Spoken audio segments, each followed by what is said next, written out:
Hey everyone, welcome back to Corporate Dakota, where we peek behind the corporate curtain, and today we're diving into a report that looks like a game of musical chairs with some serious executive exits and new arrivals. This week, Alabama T5 Sigma Corporation is making some big moves, and it's not just a simple shuffle. They've had some key people leaving and new faces stepping in, all happening around the same time.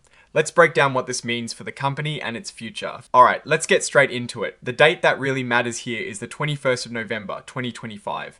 This is when the main events we are looking at kicked off. So first up, we have a pretty significant departure. Jonathan Hugh is no longer with the company. He was serving as both the Chief Financial Officer and the Acting Chief Executive Officer. The filing states his employment was concluded without cause, which means they decided to part ways even though he didn't do anything wrong. The company is currently working with him to sort out the final details of his departure. They've mentioned that if any of these details are important enough, they'll let us know in another filing. Then, a few days later on the 25th of November, Ron Pitters was given notice that his consulting agreement is ending. This means he will no longer be the Chief Operating Officer.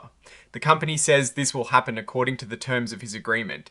Just like with Mr. Hugh, they'll disclose the important details if they need to. However, Mr. Pitters isn't leaving the company entirely, he is staying on the board of directors. This is interesting because it suggests they still value his input, even if he is stepping down from his day-to-day operational role. Now, to fill that big shoes left by Mr. Hugh, the board decided to appoint Tony Isaac as the acting chief executive officer, effective the 21st of November.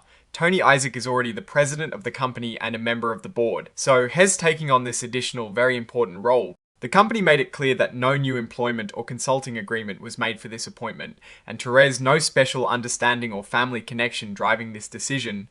It seems like an internal promotion to keep things running smoothly while they figure out the long-term leadership. The company also brought in a new Chief Financial Officer, Stephen Plum, on the 21st of November. This is a crucial role, and Mr. Plum looks like he has a solid background. The filing details his experience as a certified public accountant and mentions his previous leadership roles at other companies like Prophase Labs Incorporated, Dravitaway Holdings Incorporated, Again Beverages Incorporated, Endex Corp, Gaming Technologies Incorporated, and DirectView Holdings Incorporated. He also ran his own consulting firm for over 2 decades, helping small public companies with their finances, SEC filings, and raising capital. He even has a history as an auditor with big names like PricewaterhouseCoopers and KPMG. That is a lot of experience in the financial world. Now, the company plans to enter into a formal employment agreement with Mr. Plum, and they told us he will receive a base annual salary of $339,400. This is a pretty standard salary for a CFO of a public company. They emphasize that there are no special deals or undisclosed relationships with Mr. Plum that would require further disclosure. And the changes weren't just over in the executive suite. On the 25th of November, David Danziger resigned from the board of directors and any committees he was on, also for personal reasons and not due to any disagreements with the company. This adds another layer to the personnel shifts we're seeing. Finally, Teresa, note about item 8.01, other events.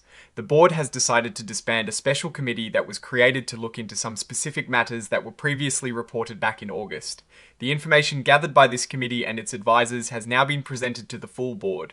This suggests whatever issues they were investigating are now being handled directly by the main leadership. So, what does this all mean? We have a CFO and acting CEO stepping down without cause, a Coos Consulting agreement ending, a new acting CEO stepping up internally, a highly experienced CFO coming on board, and a director resigning. It's a pretty busy period of change for ALT5 Sigma Corporation. Looking at it from a broad perspective, the company seems to be navigating these transitions by promoting from within for the top executive role, while bringing in new, seasoned talent for the critical finance position. The departure without cause for the former CFO and acting CEO could indicate strategic shifts or perhaps a restructuring of leadership priorities. The fact that Mr. Pitters remains on the board is a positive sign that his experience is still seen as valuable. Mr. Plum's extensive background in finance, particularly with public companies and SEC filings, should bring a strong level of financial oversight and strategic planning. The disbanding of the special committee suggests that the issues it was appointed to investigate have either been resolved or are now being managed at a higher level, which could mean moving forward past certain complexities. The main risk here for any company undergoing such significant leadership changes is potential disruption to operations and strategy. However, the quick appointment of an internal successor to the acting CEO role and the hiring of an experienced CFO suggest a deliberate effort to minimize this disruption.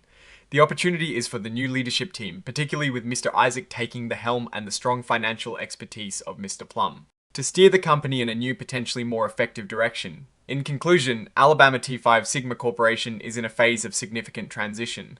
While the executive changes might appear alarming at first glance, the company appears to be replacing key roles with individuals who bring relevant experience, both internally and externally. The focus now will be on how this new leadership team executes its strategy and whether they can build on the company's existing strengths and address any underlying challenges. Alright, that is our breakdown of ALT5 Sigma Corporation's latest filing.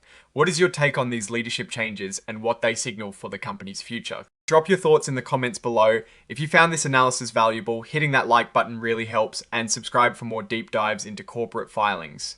Don't forget to check out our Discord community linked in the description for more discussions and insights. Thanks for watching, see you next time.